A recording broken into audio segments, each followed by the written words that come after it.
കൂടെയുണ്ടെന്ന്. സ്നേഹമുള്ള ദൈവമെന്നും കൂടെയുണ്ടെന്ന്.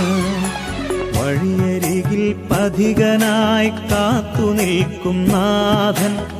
വഴിതെറ്റിയാൽ സ്നേഹമോടെ തേടിയെത്തും നാഥൻ.